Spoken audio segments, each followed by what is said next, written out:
héros national. Donc, ce n'est pas tombé comme ça. Il y avait un encadrement. Donc, ce sont ces hommes-là qui ont fait cet encadrement scientifique-là. Ces professeurs-là ont fait cet encadrement-là aussi. Ce sont eux aussi qui nous encadrent et qui accompagnent aussi l'église Imagiste dans notre projet de musée.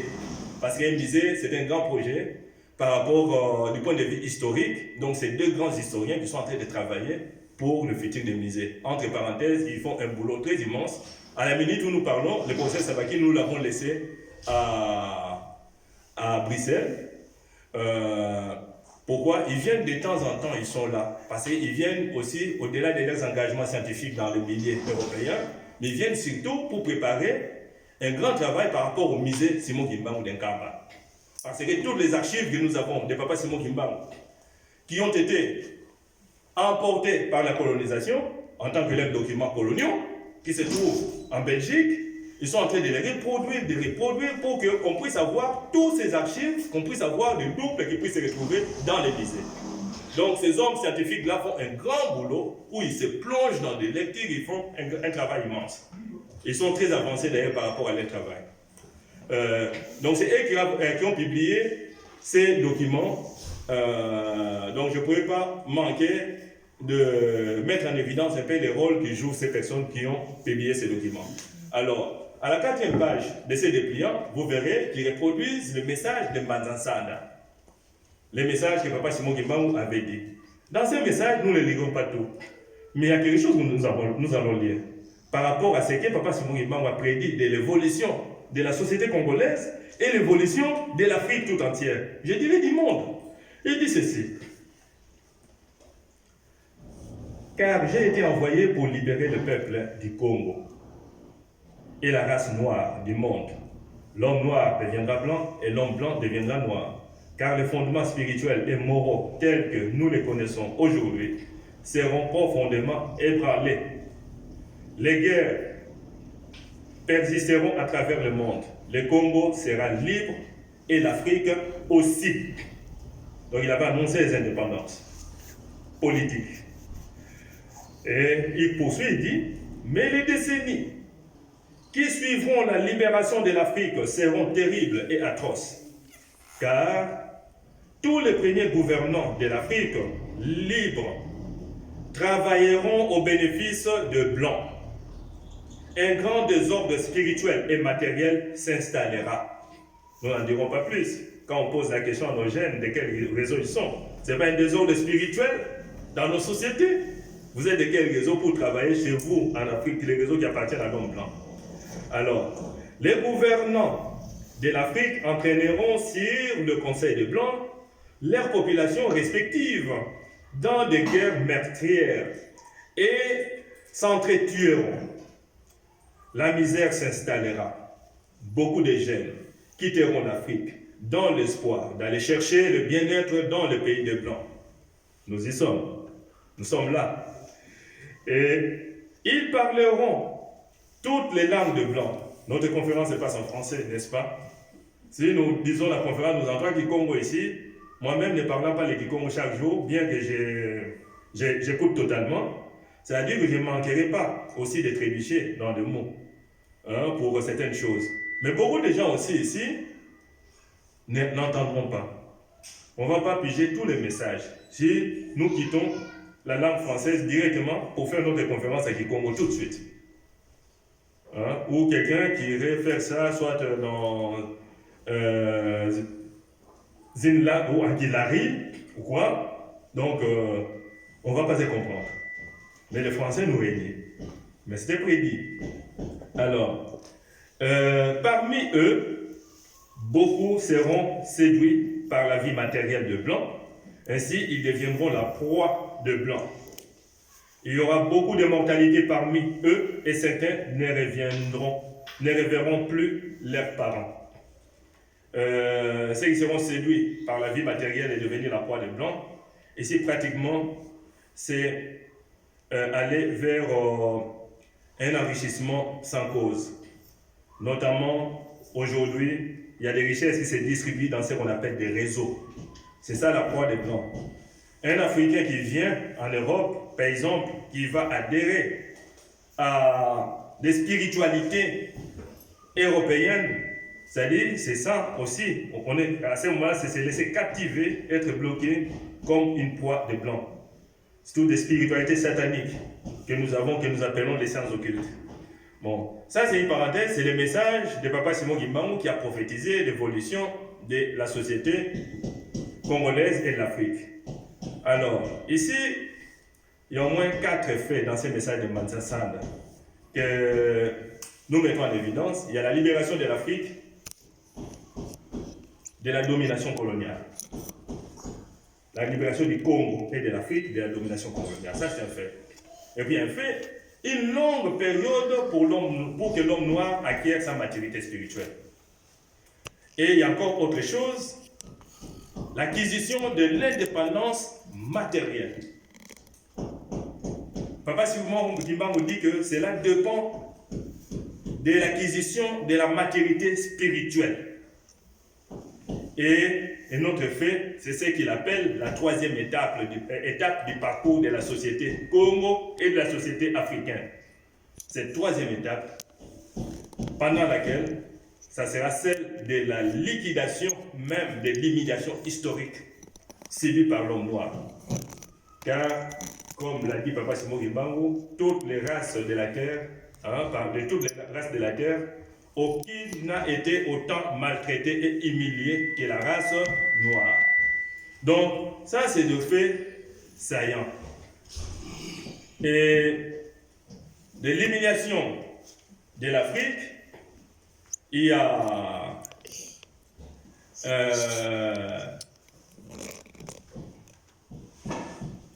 des choses atroces que nous disons terribles, qui vivent l'Afrique. On avait des images, je crois.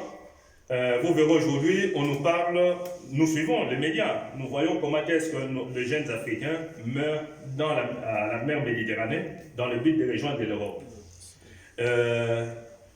Nous sommes sans ignorer que la guerre qui sévit à l'est du Congo, c'est la guerre la plus meurtrière, et avec tout ce qui est utilisé comme arme de guerre, notamment les viols, tout ça qui se passe au Congo, à l'est de la République démocratique du Congo. Tout ça, c'est l'humiliation de la race noire. Comme le disait Papa Simon Kimbangu, de toutes les races du monde, aucune n'a été autant humiliée. Ça, vous voyez, c'est des réalités dans le Kivu. Ça, c'est chez nous. L'humiliation. Les morts, aujourd'hui, on ne les compte plus. Sont innombrables, donc c'est impossible. Les effectifs, c'est toujours 1 million. Et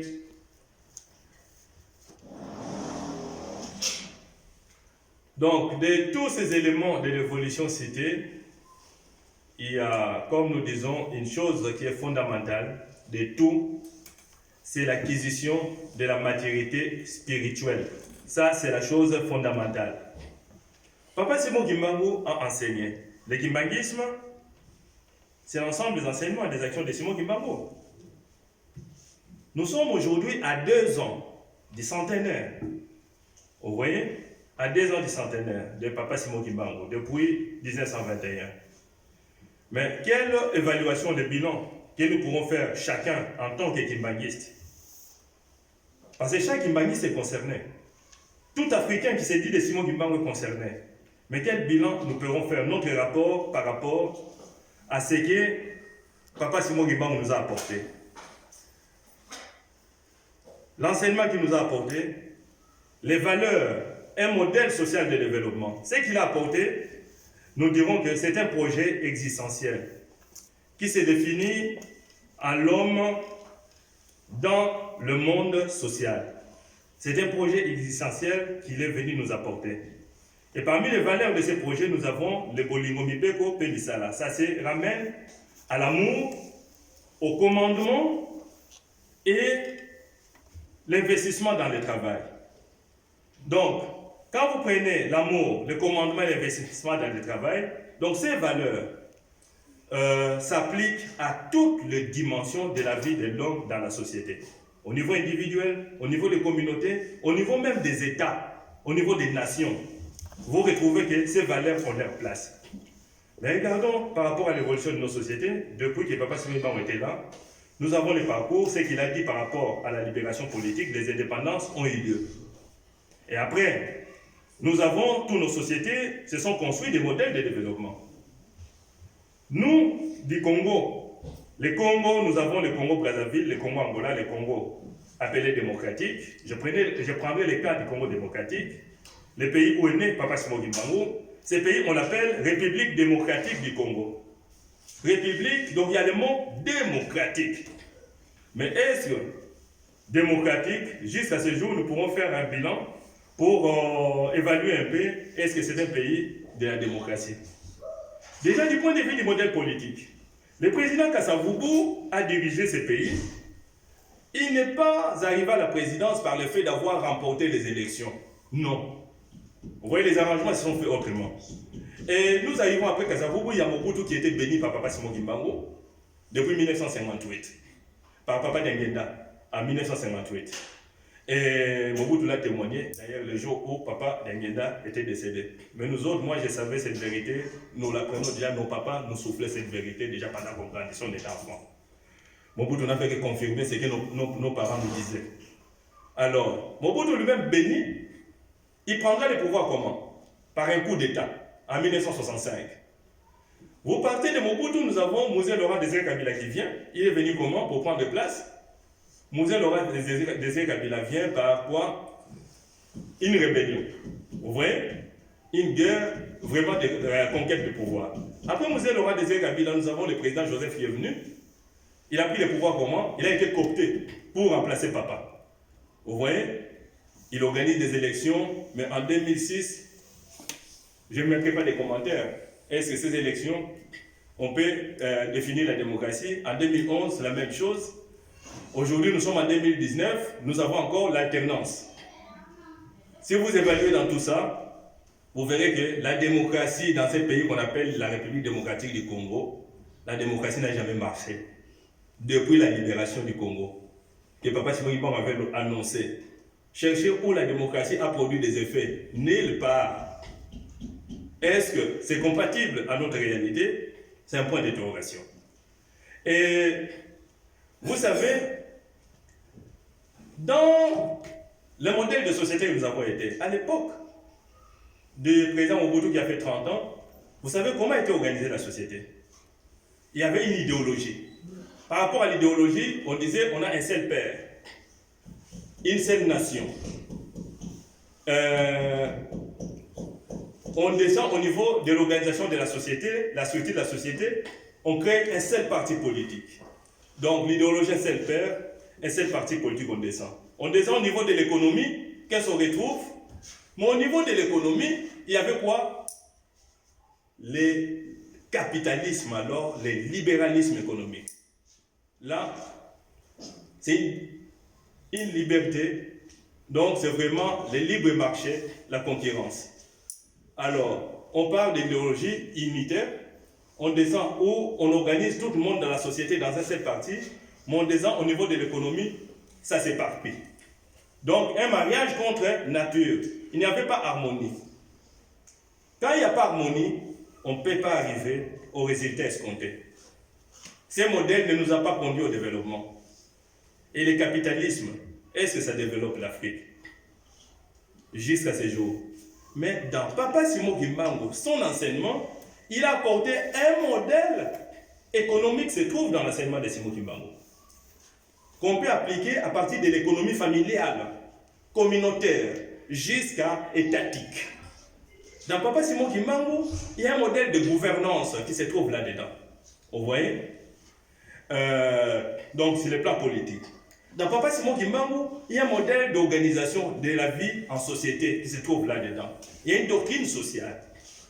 D'ailleurs, qui se ramène à la notion de Bolingo, qui a fait ses démonstrations sous forme de ce qu'on a appelé le Guindouane. Et ça, c'est le Kimbanguisme. Le Kimbanguisme, c'est un projet existentiel. Un projet de l'homme dans le monde social. C'est un projet de développement. Bon, moi et toi, nous le disons Kimbanguisme. En 1921, Papa Simon Kimbangu était seul. L'homme Kimbangu seul, avec ce même enseignement Sans aller se confronter physiquement aux gens, il a fragilisé tous les systèmes économiques coloniaux, les systèmes politiques, les systèmes de la société coloniale. Il a écroulé ça. Il était seul. Un Kimbangu qui a écroulé. Ceux qui l'ont suivi ont été persécutés, relégués. Les Bankole, là où ils sont allés, ils étaient combien? Il y avait 37 000 familles déportées. Les 37 000 familles déportées, là où ils sont allés, ne sont pas comportées en victimes. Mais c'était des familles qui étaient des acteurs.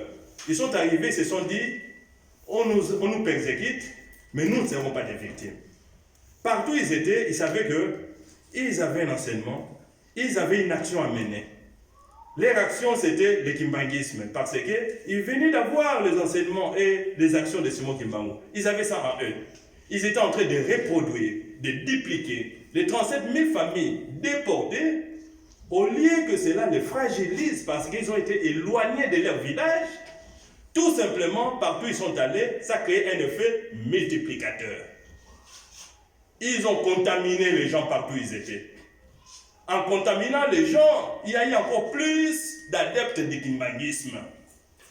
Ce n'était pas seulement les Bankole qui revenaient de ces lieux de déportation, mais les gens qu'ils ont trouvés là-bas aussi, beaucoup étaient devenus des personnes acquises au kimbanguisme.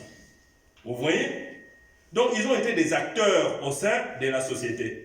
Parce que le message que Papa Simon m'a apporté, c'est un message qui développe l'homme. C'est un message de libération. Il a développé ce qu'on appelle la théologie de libération de l'homme, principalement de l'homme noir. Une théologie qui vient rétablir, réhabiliter les valeurs humaines et humanitaires au sein de la société. C'est ce que Papa Simon a développé. Mais non, les leur action, c'était de 21 jusqu'à 58-59. Vous voyez, 40 ans d'action. Jusqu'en 61, quand les Bankole sont revenus. 40 ans d'action en relégation, ils ont créé l'effet multiplicateur. Ils étaient des 1000, il n'y avait pas de millions. Parce que 37 000 familles, les martyrs c'était 150 000. Ils n'ont pas atteint les millions.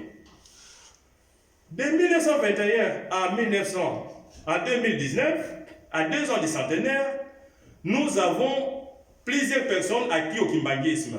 Nous sommes aujourd'hui des millions. On ne parle plus en termes de mille. Des millions de millions à travers le monde entier. Nous qui sommes acquis au kimbanguisme, nous sommes en millions. Et ces millions-là, un Kimbangu a dynamité le système colonial. 37 000 familles ont dynamité encore les choses et ont éparpillé le kimbanguisme. Maintenant, le million que nous sommes, à 2 ans du centenaire, quel est notre impact? Vous voyez, par rapport à l'évolution du monde. Vous savez, une chose, à 2 ans du centenaire, vous avez vu à l'alternance du Congo, très bonne chose, il y avait la paix. Mon avis, un président de la République qui prononce des discours sans citer le nom de Simon Kimbangu, en remerciant toutes les figures historiques. Mais le nom de Simon Kimbangu n'apparaît pas. Nous sommes à 2 ans du centenaire. Vous voyez un peu, ça doit nous questionner, nous interpeller. Moi, c'est vous qui nous disons porteurs du message de l'enseignement de Simon Kimbangu. Lui, il a éparpillé. Nous sommes des chrétiens. Lorsque nous regardons dans la Bible, dans Matthieu 5, verset 13, le Christ nous dit une chose, et tous nos chefs spirituels ont répété ça. Vous êtes les sels de la terre. Vous voyez? Nous sommes les sels de la terre. Vous voyez un peu une casserole. Je prépare ma nourriture. Je prends une quantité de sel, je mets dedans. Si je prends le sel, je le concentre dans un coin. Lorsque je vais prendre ma nourriture pour manger, il y aura une partie qui sera fade, mais là où se trouve le sel, je ne sais pas si ça sera digeste. Dès que je mettrai ça dans la bouche, c'est sûr que je vais cracher. Parce que ça sera tellement concentré que ça sera difficile à avaler. Donc, le sel ne joue son rôle que lorsque le sel arrive à imprégner un peu son goût, ça s'avère au sein, dans toute la casserole. Nous sommes à travers le monde aujourd'hui, c'est-à-dire c'est toute la question par rapport, quel est notre rapport par rapport au reste de la société. C'est-à-dire comment entendons-nous Quelle est notre stratégie que nous faisons pour que les projets existentiels de Papa Simon Kimbangu puissent être ces projets-là, qui puissent aujourd'hui être adoptés par toute la société qui nous environne? Vous voyez? Les gens qui mettent la photo de Papa Simon Kimbangu sur les taxi-bus, est-ce qu'ils connaissent les valeurs produites par Papa Simon Kimbangu? Ceux qui se disent combattants pour Kimbangu, quelle idée ils ont de Simon Kimbangu et du kimbanguisme? Je vis à Bruxelles, les combattants qui manifestent. Alors les policiers sont venus sur des chevaux pour encadrer et les empêcher d'aller vers certaines zones qui n'étaient pas permises. Qu'est-ce que les combattants ont fait? Je veux que ça crée des échauffourées. Et il y a des gens qui avaient des canifs. Ils ont empoignardé les chevaux de la police, les canifs. Les chevaux ont saigné. Mais vous voyez, ils ont des photos pour Mugimba. Et nous regardons la société congolaise. Regardons ce qui se passe aujourd'hui sur les médias sociaux avec l'actualité politique, l'évolution politique. Les Congolais, quand ils revendiquent, ils ont les gires faciles. Les discours, une personne peut être en train de poser un problème sérieux, mais dans la suite, il se met dans des émotions, il commence à insulter, injurier, l'injure facile. Et des gens qui se disent aussi que nous sommes la société de Simon Kimbangu, des gens qui ont des gires faciles. Quelle idée que tous ces gens se font de Simon Kimbangu. Vous voyez? Donc il y a encore grandement au sein de la société qui nous environne, les gens citent le nom de Kimbangu, mais ils ont quelle idée? Parce qu'ils ont une fausse idée de valeur Kimbangu. Kimbangu, de 1921 à 1951, il a mené sa lutte, il a parlé en direct aux Blancs, mais aucune injure, bilan de 30 ans, discours sans injure. Simon Kimbangu n'a pas prononcé une injure vis-à-vis des personnes, ni des Blancs, ni de tout le monde. Ça, c'est des valeurs kimbanguistes. Il n'était pas violent. Il ne pouvait pas prendre les canifs, empoignarder un cheval. Vous voyez? Ça, c'est des valeurs kimbanguistes. Aujourd'hui, c'est-à-dire si on doit porter le nom de Papa Simon Kimbangu ou le présenter comme étendard, ça doit être accompagné des valeurs que Papa Simon Kimbangu a prônées, ces valeurs de ces projets existentiels. Vous voyez? Alors, c'est toute la question, moi et vous qui sommes porteurs des enseignements et des actions de Papa Simon Kimbangu. Quelle est notre stratégie pour que ces gens-là, qui ont déjà fait un pas, ils affichent déjà des photos sur les taxis-bus? Quelle est notre stratégie pour que ces gens-là puissent adopter totalement les modèles Simon Kimbangu en termes de valeurs, les porter en eux? Pour que nous puissions contaminer la société, qu'elle puisse porter des valeurs de Simon Kimbangu. La paix du monde passe par le kimbanguisme. Mais ce n'est pas seulement en citant, mais il a formé, il nous a dupliqué, c'est comme un match de football. Partout où nous sommes, on doit couler ces valeurs. Quelle est notre stratégie? C'est toute la question par rapport à notre rapport, nous-mêmes, par rapport au kimbanguisme aujourd'hui, et par rapport à la manière dont nous agissons pour que toute la société puisse s'imprégner du projet Simon Kimbangu. Parce que l'émergence de la société congolaise en dépend, de l'Afrique en dépend. Au cœur de l'Afrique, Frantz Fanon a dit une chose. Si vous regardez la carte de l'Afrique, l'Afrique a la forme d'un revolver dont la gâchette se trouve au Zaïre, au Congo, là, en Afrique centrale. Ça, c'est Frantz Fanon qui l'a dit. Si vous regardez la carte de l'Afrique, vous verrez que c'est vraiment la forme d'un revolver. Et ce revolver, dans la position où se trouve l'Afrique, c'est un revolver couché. Vous voyez? Et vous permettez, pour utiliser un revolver, un soldat qui est debout, le revolver est couché. Donc, si on peut revenir à la position de l'Afrique, bon. Ça, c'est la position d'un revolver qui dort sur le corps de celui qui porte le revolver. Donc là, il est. Le revolver dort sur le corps de celui qui le porte. Alors, pour tirer, il faut le prendre. Quand vous le prenez, non, ça va aller dans l'autre sens. Voilà par exemple. Vous retournez, vous tirez. Mais lorsque vous avez la carte géographique du monde Quand les revolvers tournent de ces côtés-là, ça tire vers quel continent? L'Asie.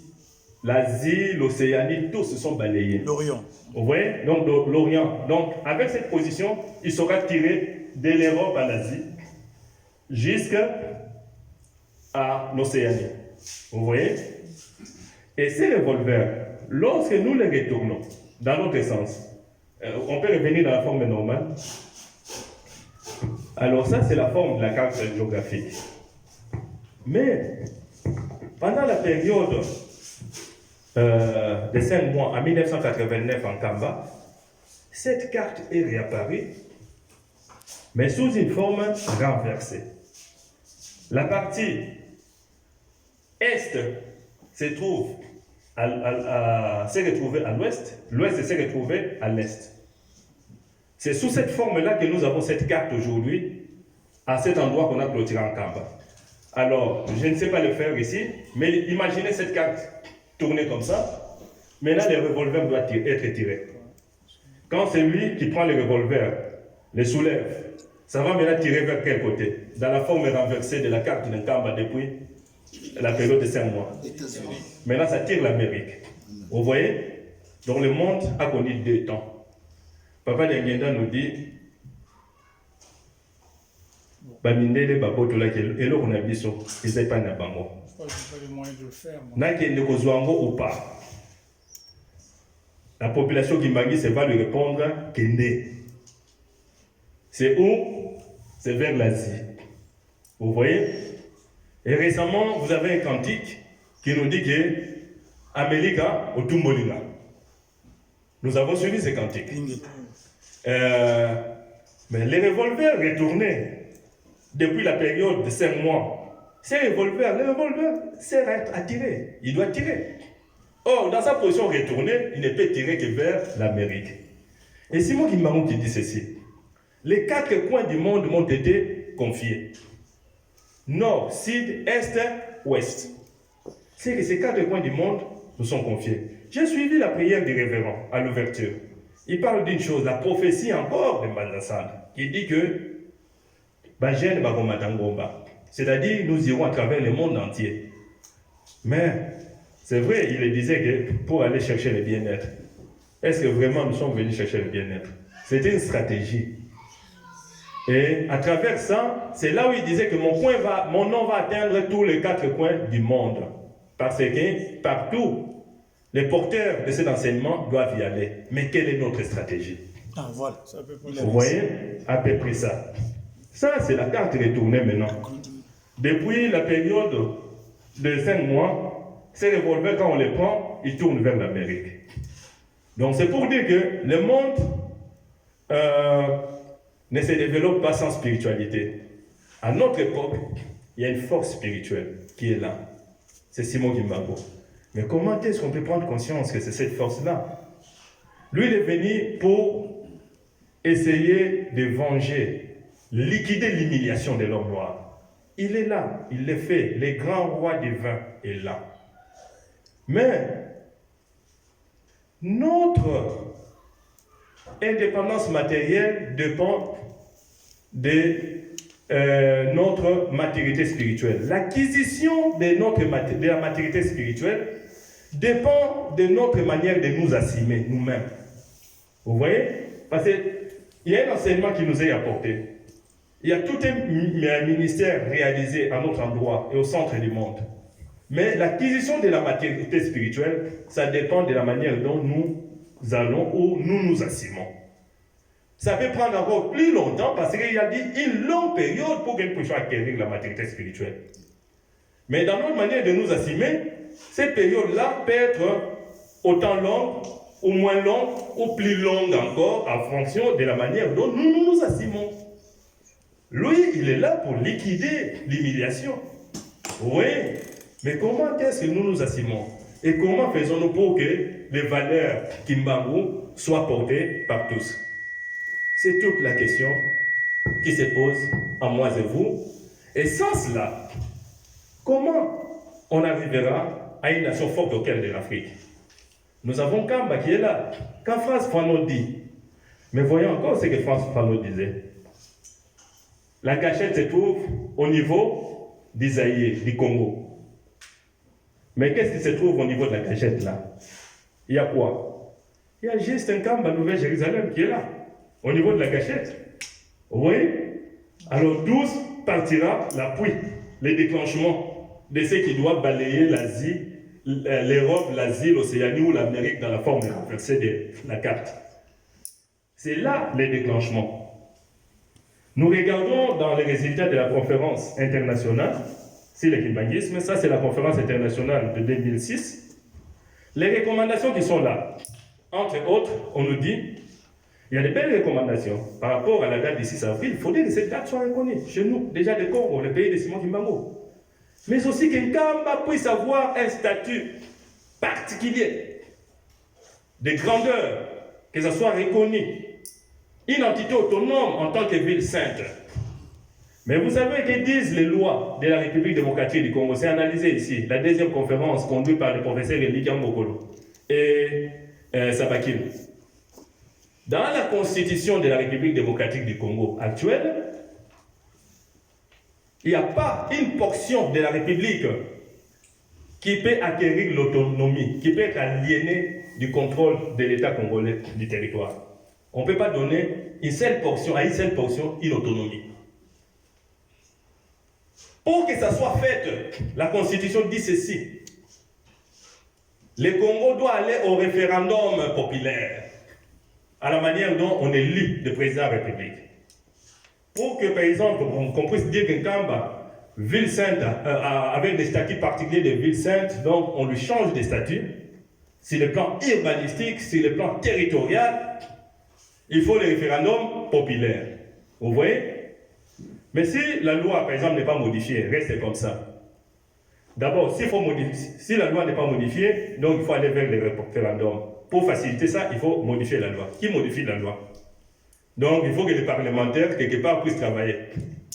Si moi, je sois, toi, le seul, nous sommes cantonnés dans un coin, un parlementaire catholique, vous pensez qu'il viendra modifier la loi pour donner passage à l'autonomie du territoire de Nkamba? Bon, ça c'est une chose. Bon, supposons que, quand même à ce niveau-là, on adopte, on dit oui, allons-y au référendum. Mais les référendums, avec des personnes qui citent, quand on cite le nom de Fumugimbangu, on poignarde encore des chevaux. On ne sait pas que Fumugimbangu n'était pas violent. C'est un homme de la non-violence. Quand on insulte, en parlant de Fumugimbangu, on lutte tout en insultant. On ne sait pas que lui, il a mené sa lutte 30 ans durant sans prononcer une injure. Aucune injure n'est sortie de sa bouche, durant 30 ans. Il a mené sa lutte comme ça, il a vaincu comme ça. Et donc, il y a tout un travail à faire sur la société. Autant de questions. Donc, nous ne voyons pas, est-ce qu'on peut avoir un État fort au cœur de l'Afrique, pendant qu'un Nkamba, là où nous savons qu'il y a des secrets spirituels, là où est assis la spiritualité qui régit aujourd'hui l'Afrique et l'homme noir, tant que nous ne l'élevons pas au plus haut niveau où il doit être élevé. Nous pensons qu'un Congo peut rayonner avec un Nkamba terni. Qu'est-ce qui doit d'abord être élevé? Est-ce que l'Afrique peut être élevée avec les liens où se trouve même la gâchette de France Fanon? C'est que nous disons, et fan de l'État Nzambe Kolespe Moli au centre, réduit encore à un certain statut. Est-ce qu'on peut avoir la nation forte africaine? Autant de questions, et quelle est notre stratégie? Nous avons dit, nous vous remercions.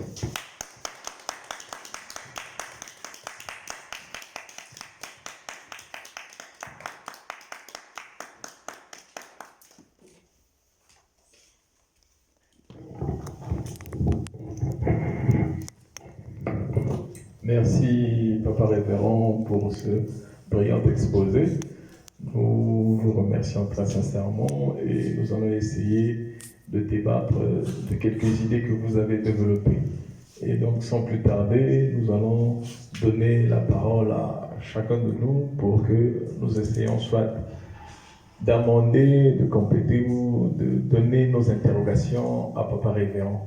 Donc, la parole nous est donnée, cher Papa, chère maman, chers invités. Papa inspecteur. Au nom du Père, du Fils et du Saint-Esprit. Papa, pour entrer dans le vif du sujet, vous avez parlé de stratégie beaucoup de fois. Vous avez sorti ce mot-là au moins 5 fois. Vous avez fait un travail de fond. Vous avez établi toutes les causes. Aujourd'hui, vous avez encore cité quelque chose qui m'a surpris. Effectivement, j'ai suivi le message du nouveau président, mais ça m'était sorti de la tête. C'est vous qui me l'avez dit, qui n'a pas cité le nom de Papa Simon Kimbangu. Alors, je reviens donc sur la question. Selon vous, quelles sont les stratégies que nous devons appliquer de manière palpable pour qu'on sente réellement que les choses vont avancer?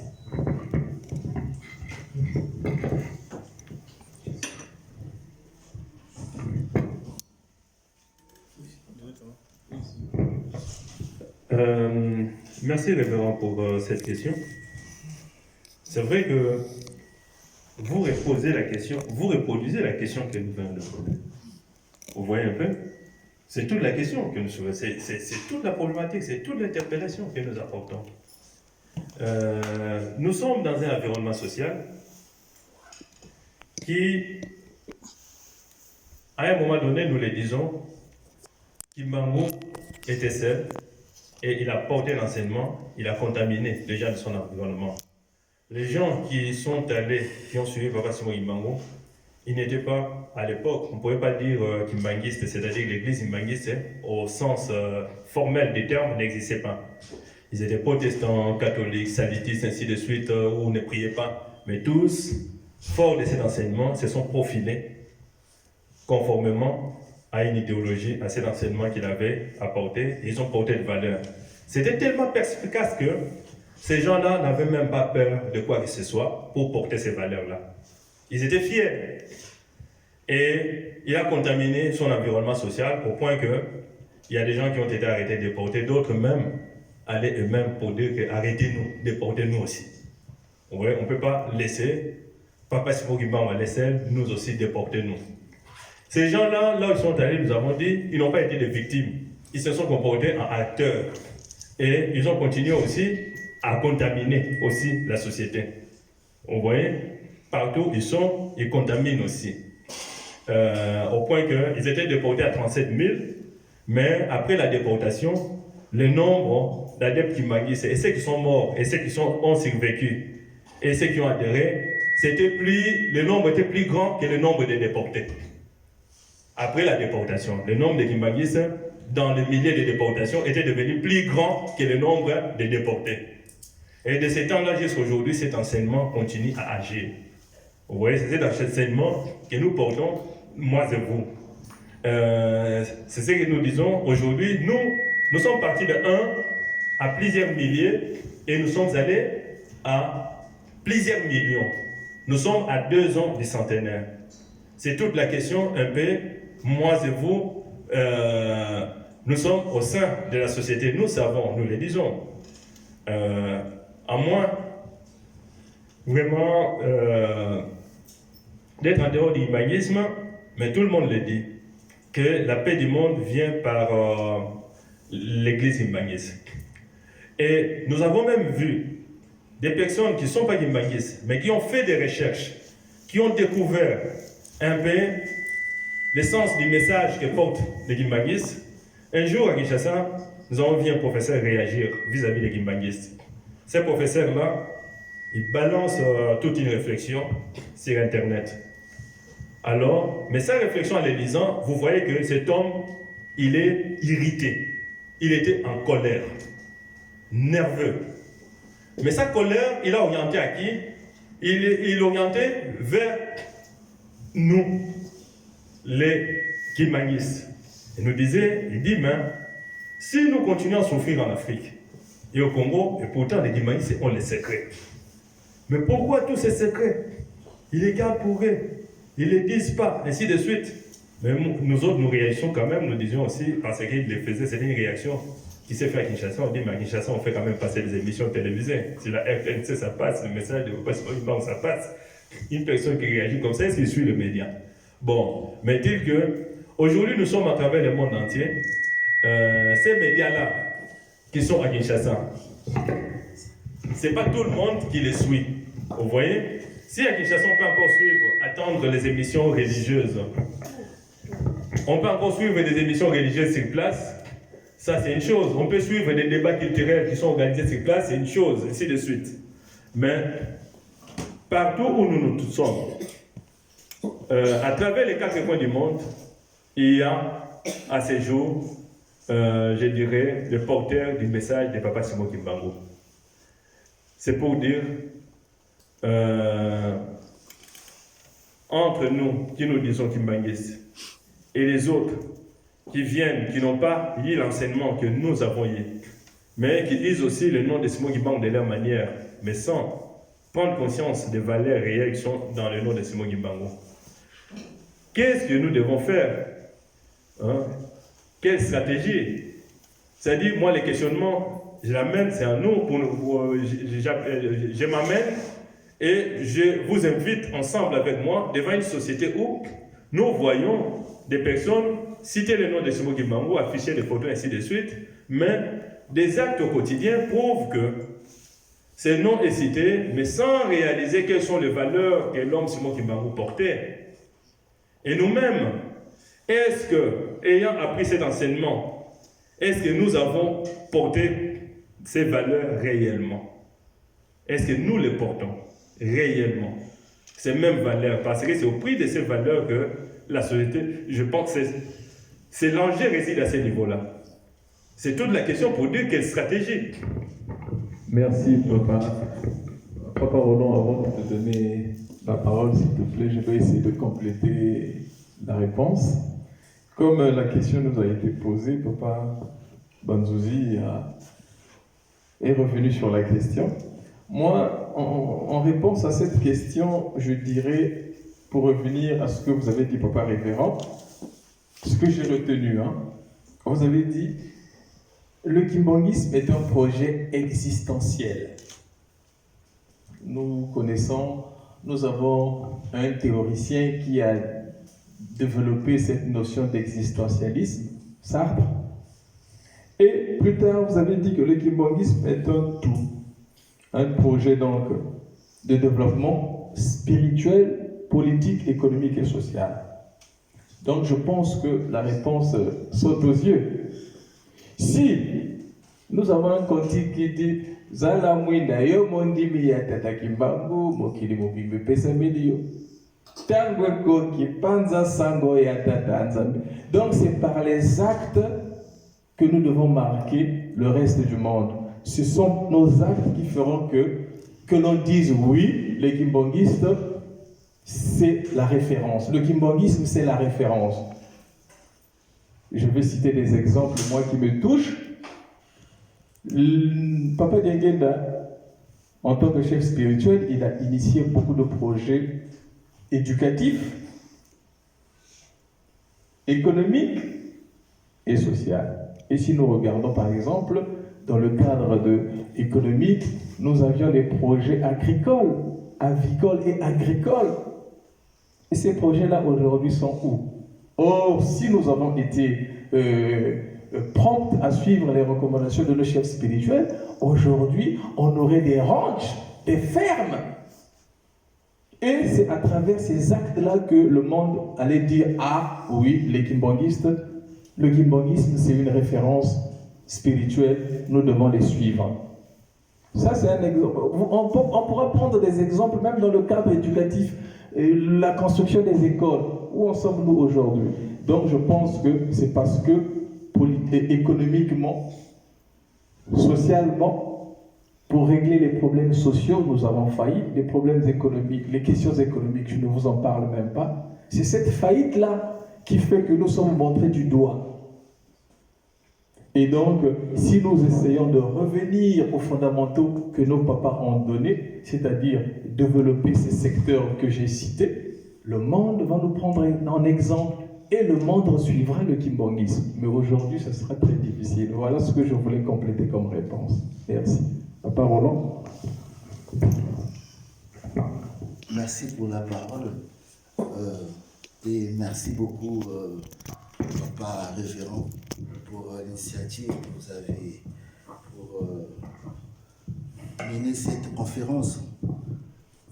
C'est vrai que dans votre exposé, j'ai senti qu'il n'y avait pas, vous posez une question, mais il n'y avait pas les éléments qui pouvaient accompagner ce côté-là pour que les valeurs kimbongistes puissent être apparentes aux yeux de tous. Alors, je me dis toujours qu'une personne qui pose une question a une partie de réponse. Et je suis sûr que vous avez la réponse. Papa inspecteur, comme il a bien souligné, enfin, il vous a encore reposé la question, justement, moi je suis sûr que vous avez déjà une partie de la réponse. Donc vous êtes venu ici pour voir un peu ce que nous on pense. Par exemple, moi, personnellement, ce que j'en pense, c'est déjà, partant du sujet, le kimbongisme, face à l'évolution de la politique. C'est quoi d'abord le kimbongisme? Vous avez donné une définition qui se trouve dans le livre vert, page 11, comme vous avez dit.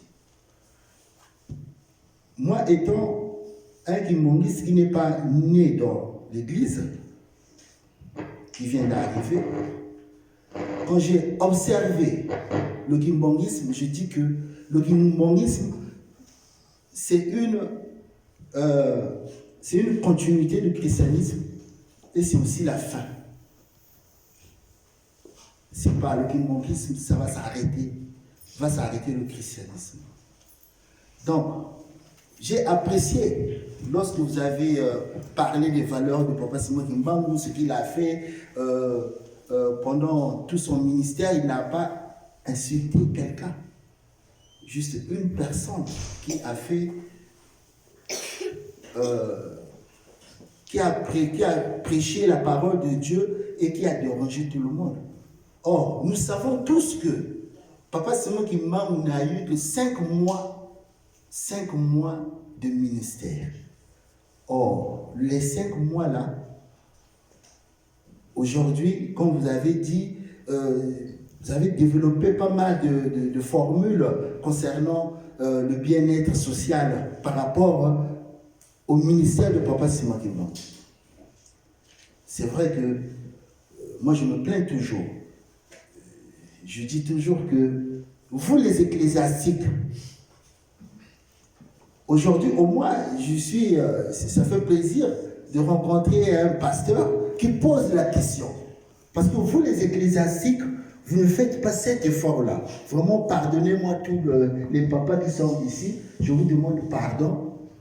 Vous ne faites pas un effort de développer les concepts que nos papas mettent à notre disposition. C'est-à-dire que quand le papa parle, dit quelque chose, je pense que c'est l'intérêt d'un ecclésiastique de prendre cette parole-là, de la développer et la donner à la portée de tout le monde. Même un enfant de 5 ans va comprendre ce que papa a voulu dire.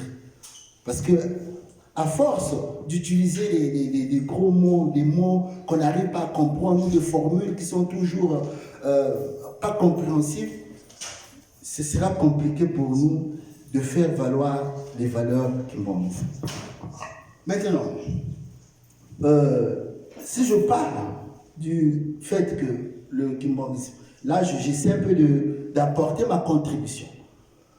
Comment allons-nous faire pour que les valeurs kimbongistes puissent se faire sentir, voir? D'abord, le travail doit commencer par nous les kimbongistes d'abord.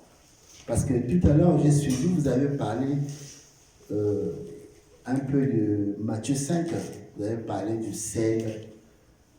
Oui, en parlant du sel, Déjà, le sel, pour ceux qui ont fait la chimie, c'est l'acide chlorhydrique. C'est l'acide chlorhydrique. Hein? NaCl, le sel. Le chlorure de sodium. Voilà. Non, le chlorure de sodium. Merci. Bon. Donc, c'est ça. Hein? Donc, d'abord, le sel, c'est quoi? Le sel, c'est un conservateur. Je peux prendre un exemple. Nous connaissons tous le poisson qu'on appelle le macayabe. Ensemble. Hein? La morue. C'est là que le sel qui conserve la morue. Des années, c'est le sel. Donc, si nous sommes, nous, les Kimbangis, et c'est ce que je pense que Papa Simon Kimbangu a utilisé comme principe. Même les Papa Lengenda, dans leur prédication, on ne voit pas un endroit où Papa Lengenda insulte quelqu'un. Non. C'est le même principe. Et ce principe-là, c'est l'évangile du Christ. Or, l'évangile du Christ, chez les Kimbanguistes, vraiment, excusez-moi de dire ça, c'est pas bien développé. Moi-même, je suis Kimbanguiste. Quand je vois nos ecclésiastiques, ce qu'ils prêchent là, je dis non, on ne va pas s'en sortir, ce sera la honte. Tout à l'heure, vous avez parlé d'un monsieur donc, sur Internet qui a critiqué, qui était en colère contre les Kimbanguistes. Mais oui, parce que le Kimbanguisme, Papa Simon Kimbangu nous a dit, c'est une civilisation. Donc la politique, la façon de voir le monde, la façon de se comporter, tout ça. Est-ce que nous, ici, là, quand on se regarde, est-ce qu'on reflète vraiment que nous sommes les Kimbanguistes? Nos comportements. Le sel conservateur. Donc, Papa Simon Kimbangu, ce qu'il a fait, il a juste conservé la loi de Dieu, de Moïse, et l'évangile de Jésus-Christ, le sermon sur la montagne. C'est tout. Et c'est ça on doit nous enseigner. Être conservateur, le sel, être conservateur, garder les commandements de Dieu. Dieu a dit quoi? Quand quelqu'un t'agresse, qu'est-ce qu'il faut faire?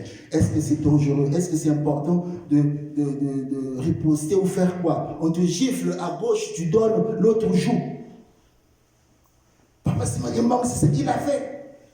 Rien d'autre que ça. Les papas d'Angé, le papa Simon Kimbangu, ils continuent la même chose. Mais ce n'est pas à eux. Dans une église, c'est un organigramme. Il y a le sommet. Et vous, les ecclésiastiques, c'est ça votre rôle.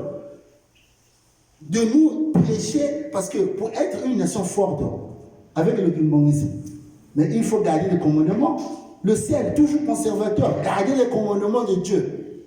Comment imaginez-vous quelqu'un qui ne garde pas les commandements de Dieu, qui va aller faire une prière, qui cite le nom de Dieu, mais c'est une abomination. Il n'y a pas d'autre mot. C'est pas compliqué.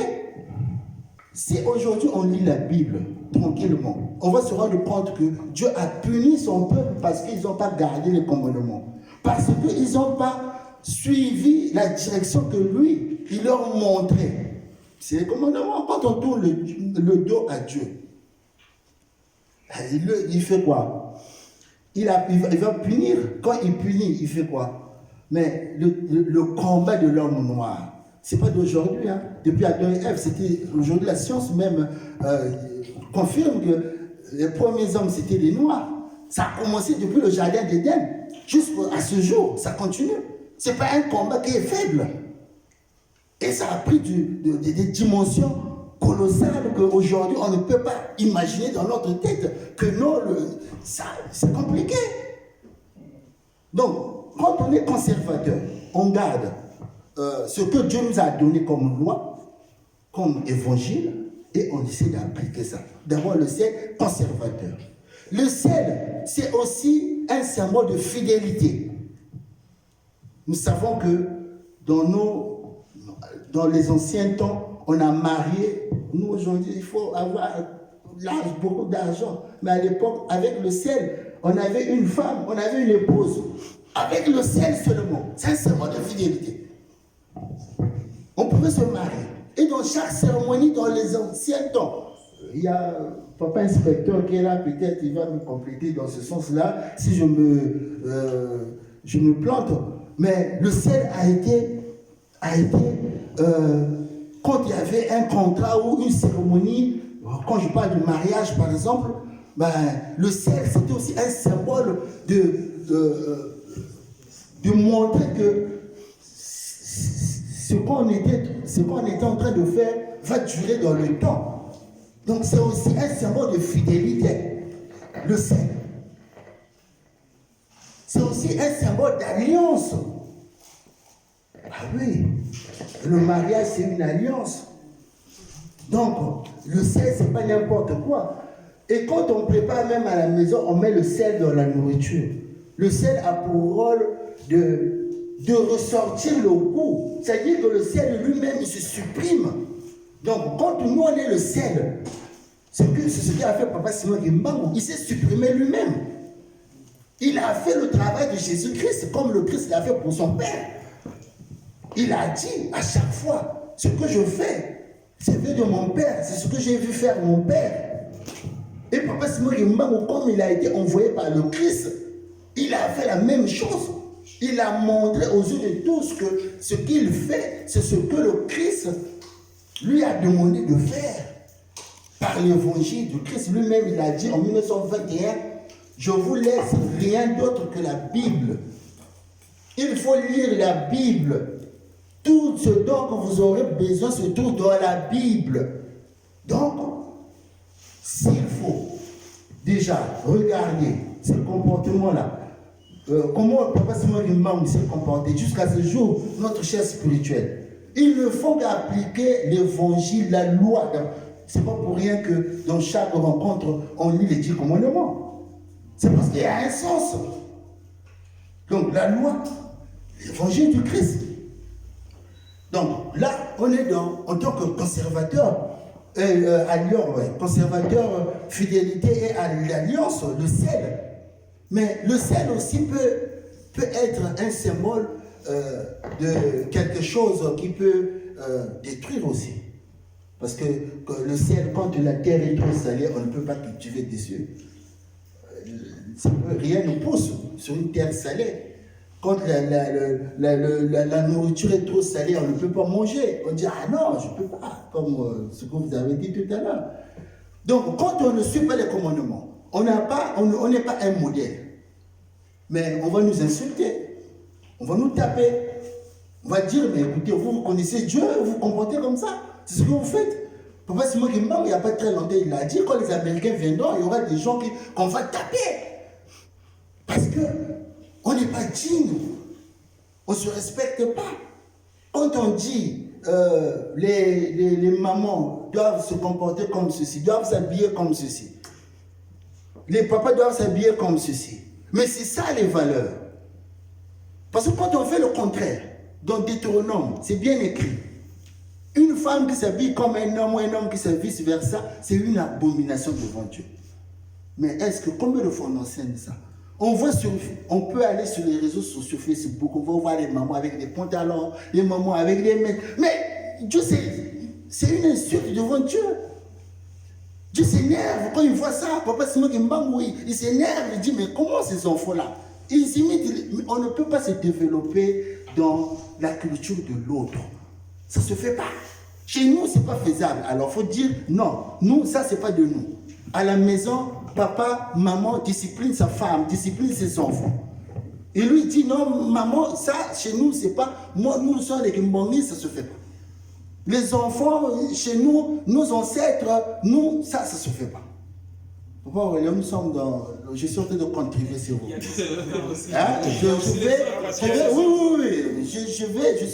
Je vais chuter là, je vais vers la fin. Parce qu'avant de me dire... Hein? Oui. Je pense que la prochaine... On a bien compris que c'était une contribution, donc effectivement ça. Là, je vais vers la fin, s'il vous plaît. Merci. Je vais finir. Je sais que sur le temps dont je parle, ça dérange. Non. Ouais, parce que... Non, ça dérange personne. Non, vas-y, finis. D'accord. Non, ça dérange pas. Vous êtes allé dans la bonne direction. Non, mais bon, après, je ne sais pas. Ça, c'est... Bon, donc voilà. Donc, au final, on doit être d'abord dur avec nous-mêmes. Parce que si nous voulons évoluer, faire ressortir, comme vous avez dit tout à l'heure, où ça va être un cours où on va rallonger le temps. Il faut on doit être exigeant. On doit dire non, ça on ne fait pas. Comme a dit le Christ, s'il faut couper un truc où un organe sur le corps qui vous en met dans un chemin qui n'est pas bien, il faut couper, alors coupons. Il faut couper. Il ne faut pas dire non, il faut caresser les gens, si je lui dis la vérité, ça va faire ceci. Non. Pour qu'on avance, il faut qu'on soit fort dans la loi et l'évangile du Christ. Il n'y a pas autre chose. Si on regarde Papa Simon Kimbangu 1, Papa Daniel dans les 3, Papa jusqu'à Papa Simon Kimbangu aujourd'hui, c'est la même chose qu'il faut. Donc, j'en ai terminé. Au nom du Père et du Fils et du Saint-Esprit. Merci, papa. Peut-être avant la suite de contribution par rapport à ce que vous venez de dire, ce que vous venez de dire, c'est important, ça va dans l'essence de l'interpellation que nous avons citée. Donc, nous rééditons la question, c'est vraiment de savoir qu'allons-nous faire pour que les Africains qui nous observent, c'est avec qui nous partageons la même société, tous les milieux sociaux dans lesquels nous nous trouvons, parce que Papa Simon Kimbangu avait dit, partout nous mettons notre pied. Ça va être aussi nos pays aussi. Donc, les pays où nous avons immigré, c'est les sociétés qu'il a mis aussi à notre disposition, parce que c'est aussi des points du monde qui doivent être évangélisés, accueillir son nom, aussi être contaminés par les valeurs humanitaires qu'il a apportées. Parce que les premières valeurs n'ont établi que des inégalités et des rapports, des déséquilibres entre le peuple. Maintenant, qu'allons-nous faire? C'est toute la question.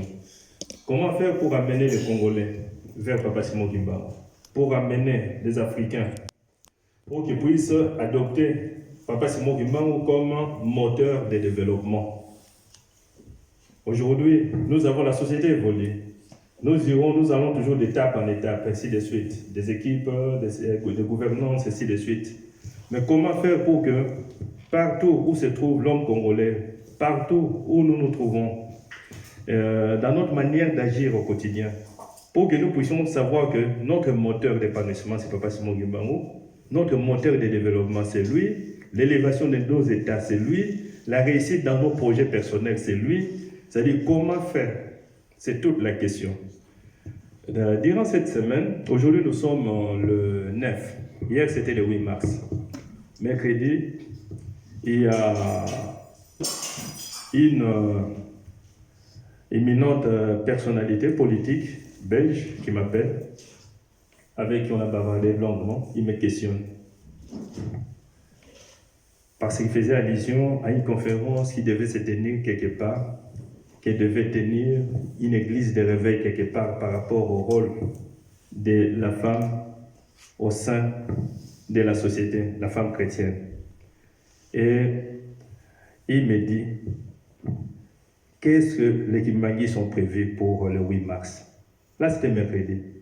Le 8 mars. Personnellement, j'ai regardé depuis la Belgique, en regardant vers la France et partout, nulle part. Il n'y a rien en perspective comme projet, à travers toute l'Europe. Et il me dit, est-ce que tu ne peux pas prévoir quelque chose? Ce week-end, je te donne la salle. Moi, je vais donner la salle. Et la personne, pendant qu'elle me parlait, n'était pas en Belgique, s'est trouvée en Israël. Mais voudrait faire qu'il y ait une salle mobilisée, chercher des gens, ne fût-ce que pour parler de Maman Mouyo. Mais un nom qui manquait, c'est un homme politique belge qui parle à ces termes. Et moi, c'est toi qui manquais, voyez un peu, à l'occasion du 8 mars, beaucoup d'entre nous, c'est-à-dire que nous avons eu vraiment conscience que c'est une journée mondiale de la femme. Mais qu'est-ce que nous avons fait par rapport à Maman Mouyo, dont nous savons qu'il joue un rôle particulier, qui a joué un rôle particulier au sein de notre société? Oui, c'est toute la question qui interpelle un peu l'essence. Est-ce que nous sommes conscients de nos responsabilités, de notre responsabilité? Les enfants d'Israël ont eu une opportunité, ils étaient conduits, même on m'a donné, Dieu les a nourris, il y a la manne qui tombait du ciel. Mais nous, à notre tour, on nous dit, Papa Simon qui vient développer l'enseignement comme valeur l'amour, les commandements et le travail. En mettant le travail parmi ces valeurs, c'est-à-dire c'est pour nous dire que sur notre parcours, nous ne verrons pas la manne tomber, on s'élève, ça commence à tomber du ciel. C'est-à-dire un travail à faire. Est-ce que nous sommes conscients? On voit en Kamba Papa Mbenza avec le projet Tolo Nato Bokola. Tout le monde contemple. Nous tous nous jetons le flair. Ah, Moussa Papa Mbenza, Moussa. Moussa Papa Mbenza. C'est ciblé, ainsi de suite. Et c'est pour les éloges ou bien nous devons nous sentir contaminés. Vous voyez? C'est des modèles qui doivent nous contaminer ou nous limiter aux éloges. C'est toute la question. Comment entrevoyons-nous notre responsabilité là où nous sommes? Nous sommes à 10 ans du centenaire. Il y a encore des gens qui affichent des photos, mais qui vont insulter pendant qu'ils ont des photos sur les taxibus. Les receveurs qui sont dans ces taxibus-là, en train d'insulter les passagers et certaines personnes, de se quereller en cours de route, mais il y a la photo de Kimba. Les combattants à travers toute l'Europe, qui sont des personnes dynamiques politiquement, avec des photos de Mfumu Kimbang, ils empoignardent des cerveaux avec des canifs. Vous voyez un peu? C'est toute la question. Quelles idées ils ont de valeur, c'est moi Kimbango, et moi c'est vous. Nkamba doit être élevé à un statut élevé, mais la loi dit qu'il faut le suffrage, le référendum. Faut-il modifier la loi ou faut-il aller au suffrage? Pour modifier la loi, il faut que les gens qui puissent être là puissent comprendre que c'est modifier la loi, aller au suffrage. Est-ce que tout le monde a l'idée de l'importance des Kamba par rapport au Congo, par rapport à l'Afrique et par rapport au monde? Autant de questions. Mobutu Sese Seko appelle Papa Dangenda un jour et lui dit au mot, parce qu'ils s'appelaient tous les Joseph, j'ai besoin que tu m'envoies, j'ai besoin d'une jeune dame qui puisse venir travailler chez moi. À un poste qu'il avait, il voulait mettre une jeune dame, mais il dit je souhaiterais que la personne soit une Kimbangiste. Papa choisit parmi les Kimbangistes, envoie une jeune maman Kimbangiste qui était là-bas, casée chez Mobutu là-bas. Alors, Mobutu organise une soirée là, où c'était une soirée festive, et ils étaient en train de manger. À sa table, il réserve une chaise pour la jeune dame. Parmi les personnes qui étaient autour de la table de Mobutu, il y avait la jeune dame, la jeune maman qui s'engageait. Alors, pendant qu'ils étaient en train de consommer, Mobutu qui propose du vin. Lui, il prend son vin. Il propose aussi de mettre un peu de vin dans le verre de la jeune maman. La jeune maman sursaute et dit non, moi je suis Kimbangiste. Il dit oh maman, mais comment? C'est toi qui veux m'apprendre le Kimbangisme. Il dit mais non, nous les Kimbangistes nous ne vivons pas. Il dit mais comment? Mais moi je connais votre chef, Papa Dangenda. Papa Dangenda, quand il vient, nous partageons un peu du vin. Amelaka mingité, cassé, mouké, to kabolaka mouké. Et toi, tu es plus Kimbangiste que Papa Dangenda. Et puis, après, je mets du vin, il tend le verre, il met, et puis, il prend aussi. Vous voyez? Mais après, dès que la soirée est finie, le président Mobutu forme le numéro de téléphone, appelle son éminence Dangenda. Il dit, Omo, je t'avais dit qu'il fallait m'envoyer une jeune dame Kimbangiste, mais celle-là ne l'est pas. Voilà ce que je lui ai dit, rien que par ça, elle a bu du vin. Il l'a limogé. Ouais, en disant que tu n'es pas Kimbangiste. Il l'a limogé. Parce qu'il a suffi de ces discours-là, un peu risés là, tout ça, pour qu'elle puisse prendre un peu du vin. Elle a pris. Ouais, c'est toute la question. Est-ce que nous mettons en perspective notre rôle, l'essence de notre responsabilité, la société dans laquelle nous sommes? Il faut une longue période pour que l'homme noir acquiert sa maturité spirituelle. Nous allons continuer à allonger cette longueur du temps, ou comment? C'est toute la question. Pardon. Merci. Vous avez quelque part répondu un peu à mon inquiétude, parce que quand je regarde les thèmes choisis, ce n'était pas un thème qui a été choisi au hasard. Vous avez bien ciblé l'évolution politique. Là, on ne parle pas de la religion, On ne parle pas de la prédication telle que nous la faisons tous les dimanches à l'église. Hein. Là, on parle d'un sujet bien précis, on parle de la politique. Même dans les exemples que vous avez pris, les combats des combattants, c'est un combat politique. Tout le monde le sait. Ils combattent Kabila, ils combattent les régimes. Aujourd'hui, ils sont en train de combattre celui qui est là, Fachi. Donc, ça dit, on parle bien politique. Alors, par contre, en réfléchissant sur ces thèmes ici, moi je me dis, l'orateur a eu le temps, justement, d'approfondir sa réflexion sur les mécanismes, sur les moyens, sur la façon dont les kimbanguistes doivent se comporter ou doivent faire, comment les kimbanguistes peuvent aujourd'hui faire quelque chose pour que, enfin, les kimbanguistes puissent s'intéresser aussi à cette matière-là, ou soit, si ce n'est pas seulement s'intéresser, mais comment les kimbanguistes, moi je me dis, peut-être l'orateur en lui, il veut nous pousser à faire de la politique. Si on peut le dire comme ça. Juste une anecdote. À l'église, un jour, on parlait, c'était à l'époque Kabila qui devait faire sa réélection, tout ça. Après, j'ai dit à quelqu'un, j'ai dit, mais nous, les kimbanguistes, pourquoi nous applaudissons seulement les gens quand ils sont présidents? Ah, tu vois, Papa Loubaki. Mais tout le monde sait que ces gens-là, dès qu'ils citent le nom de Simon Kimbangu, il est président. Ah, Moni, pour Ayaka Nkamba. Mais et pourtant, nous, les Kimbanguistes, nous venons en Kamba tous les jours. Nous confessons le nom de Simon Kimbangu tous les jours. Nous faisons c'est-à-dire, nous sommes là pour l'édifice de Kamba, nous construisons Kamba. Et pourquoi toujours les gens qui viennent d'ailleurs, aujourd'hui, parce qu'ils ont juste cité le nom de Simon Kimbangu à la télé, et un jour il se retrouve ministre, vous voyez, parce qu'il avait cité le nom de Simon Kimbangu. Mais la personne me dit, non, pour la politique, il faut seulement attendre Papa Arofina Bouton. J'ai dit, mais est-ce que les Kimbanguistes, on doit rester inerte?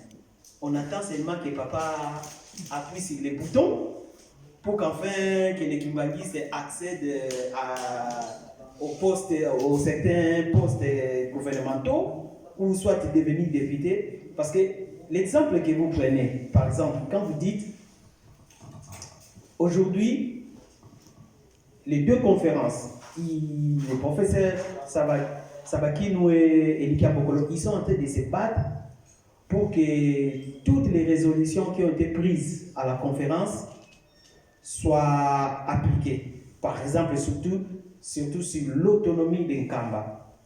Mais ils sont bidons un problème. La Constitution dit que pour qu'une portion de la République démocratique du Congo soit autonome, il faut que ça passe en référendum.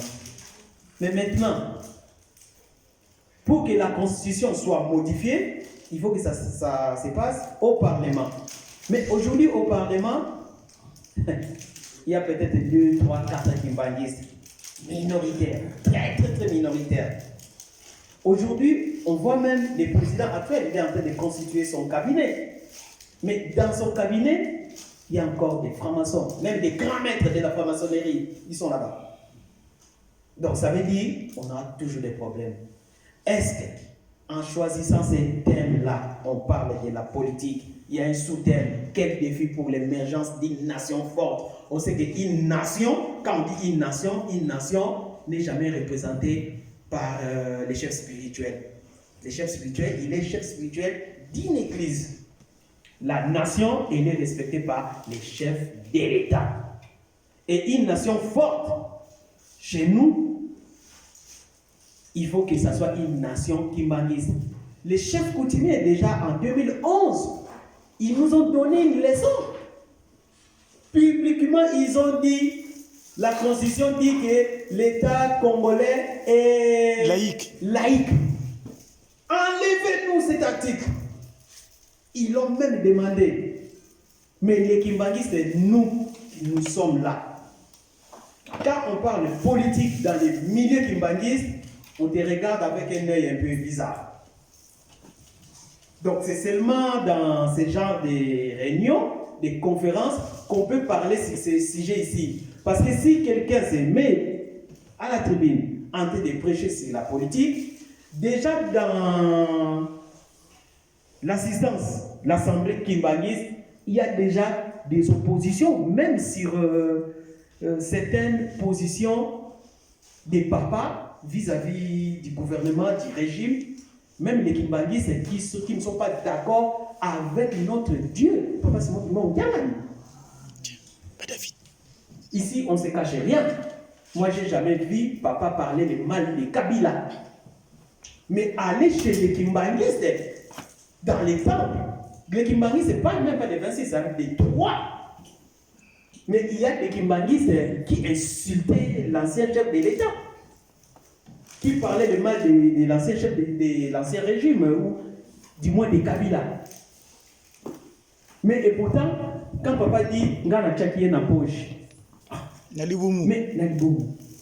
mais c'est lui notre guide, c'est lui notre Dieu. Il parle de cet homme-là, de cette façon-là, mais nous les kimbangistes, vraiment on n'était même pas en phase avec papa. Il y a beaucoup de kimbangistes. Ça c'est un fait. Mais maintenant, on parle politique. Je vis pendant les élections, il y a eu un jeune kimbangiste, parmi les 20 candidats. Ces jeunes kimbangistes-là, j'ai suivi son programme. J'ai suivi ses interventions à la télé. Son programme, c'était quoi? Les panafricanismes tels qu'enseignés par Simon Kimbangu. Ah, j'ai dit, mais voilà enfin quelqu'un qui a l'audace. Mais ce jeune-là, il a été combattu par l'Église. Pourquoi? Parce que les noms qu'il portait, ça ne collait pas. Tout le monde le sait. Un certain Charles, les noms, je ne les dis pas. Mais maintenant, que devons-nous faire? Les kimbangistes vont attendre seulement que quelqu'un, ou soit les rois divins, parce qu'il y a même quelqu'un, actuellement, il est en train de dire que les rois divins, il est déjà là, tout ça, Parce que dans les messages de Bazasanda, on parle bien que je serai le représentant de ces rois-là, dans ces messages-là. Parce que moi, je vois, vous avez bien ciblé. Vous avez parlé des combattants, vous avez parlé de la conférence, mais vous avez tiré seulement par rapport au thème que des aspects politiques. Puisque ça cadre avec les thèmes. Les combattants, ils font de la politique. L'autonomie de Nkamba, ça passe par la constitution. Il faut que la constitution soit, qu'elle soit modifiée, ou soit qu'il y ait des parlementaires kimbangistes qui donnent vraiment un contrepoids pour que les projets de modification de la constitution passent. Parce que si c'est ces parlementaires-là, les comédiens-là qu'on a actuellement là, ou soit avec les systèmes des réseaux, vous savez de quel réseau, mais ça ne passera pas.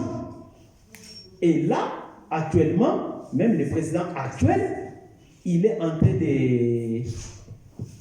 de monter sa position. On sait, il est en train de monter sa position. Dans son discours, il n'a pas cité Simon Kimbangu. Donc déjà, premier gaffe. Loretta, tout ça, tout le monde connaît. Des phrases un peu mystiques. Mais, ouais. Donc là, j'ai conclu en disant ceci. Est-ce qu'en choisissant ces thèmes, l'orateur veut pousser la jeunesse kimbanguiste à s'intéresser seulement à la politique ou à faire de la politique en dehors même de l'église, mais que les kimbanguistes aussi s'y intéressent à ces domaines ici. Moi, je voulais que vous puissiez un peu sortir ce que vous avez en vous. Après, nous, on peut contribuer si on peut le faire. Merci.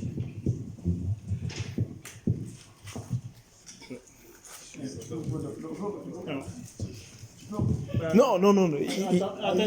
Il a posé une question. Papa Aurélien n'est pas là, je prends pour la relève. Je crois que c'est plus pratique que les gens posent des questions. Comme ça, on répond une fois pour toutes, parce qu'il est quand même, je crois, 18h. Donc il faut qu'on s'arrête. Oui. Voilà, on va gagner du temps. Je crois qu'on va faire aux interventions groupées. Et puis, le conférencier nous fera une réponse globale. Le thème de la conférence qui est encore devant nous, le kimbanguisme face à l'évolution politique de la société congolaise, à mon sens, il y a deux mots ou deux notions essentielles. Le kimbanguisme, la politique. Le kimbanguisme, c'est quoi? La définition a été donnée à peu près par tout le monde. J'ajouterai simplement, nous avons défini le kimbanguisme en tant qu'Église, en tant que religion, mais certains faits ou certaines choses que nous avons citées font allusion ou font appel au kimbanguisme en tant que pensée philosophique. Elikia Mokolo n'est pas kimbanguiste. Le professeur Sabakino n'est pas kimbanguiste. Pourquoi s'intéresse-t-il tant à la place du kimbanguisme dans la société actuelle? Parce qu'il a compris, il a perçu la place essentielle du kimbanguisme en tant que pensée philosophique.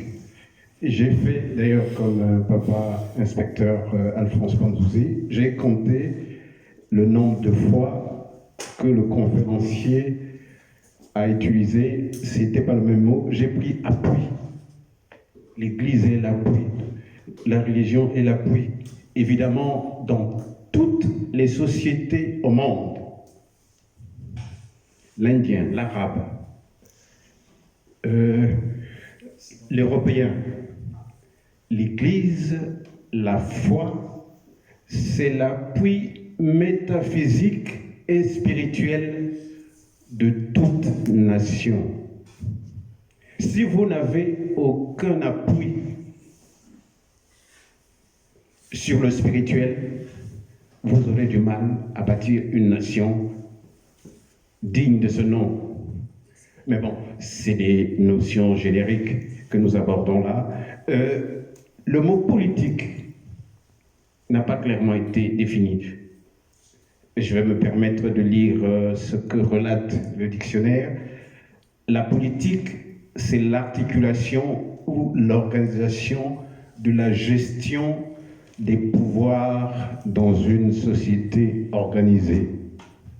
Le pouvoir politique, le pouvoir scientifique, le pouvoir économique. Bref, pour le dire en un mot, la politique, c'est une vision. Le conférencier nous a relaté le discours de Mbanza Sanda, que les non-kimbanguistes ont compris. Cette vision, nous devons nous appuyer dessus. C'est celle qui va nous amener vers l'émergence. Mais est-ce que nous devons épouser la vision d'un autre?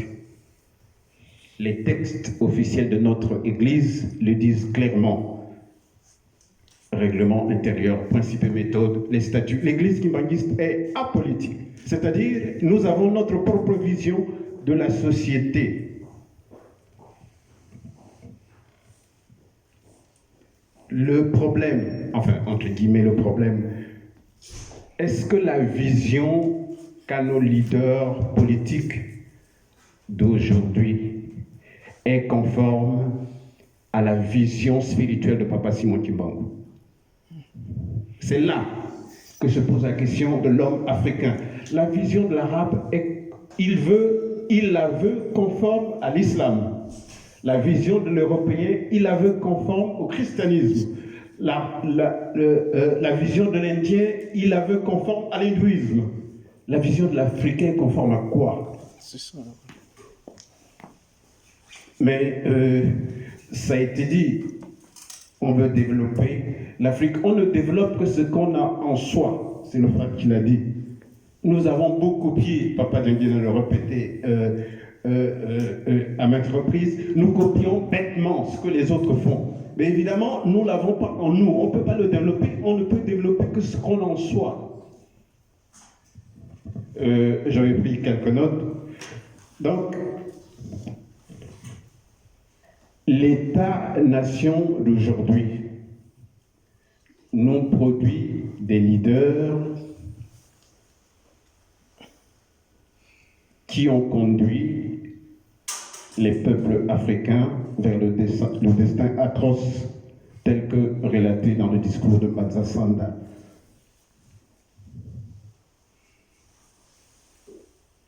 S'ils le font, c'est parce que la maturité spirituelle de l'homme africain n'est pas encore aboutie. Est-ce que pour aboutir, pour arriver à l'aboutissement, nous devons aller faire la politique, c'est-à-dire aller épouser la vision des partis politiques? Non. C'est un travail spirituel. Nous devons croire avec beaucoup de foi à la vision de notre Père, de nos pères spirituels, qui ont fixé des échéances, comme on se dit en moyen chaque chose en son temps. Si vous prenez toutes les places fortes, les places spirituelles, Rome, là où se trouve la Mecque, il n'y a pas eu de référendum. C'est les leaders de ce temps qui ont compris la place de la foi dans le projet de l'État. L'État-nation, c'est le frère qui l'a dit, c'est l'organisation sociologique, politique d'un peuple souverain sociologiquement. Nous ne sommes pas souverains sociologiquement, parce que nous ce qui nous intéresse, c'est... nous ne regardons pas assez nos traditions ancestrales, nos racines séculaires. Même ceux qui ont conscience en eux qu'ils ont accédé à la magistrature suprême avec le concours de Papa Simon Kimbangu, eh bien, ils ont du mal à le dire publiquement.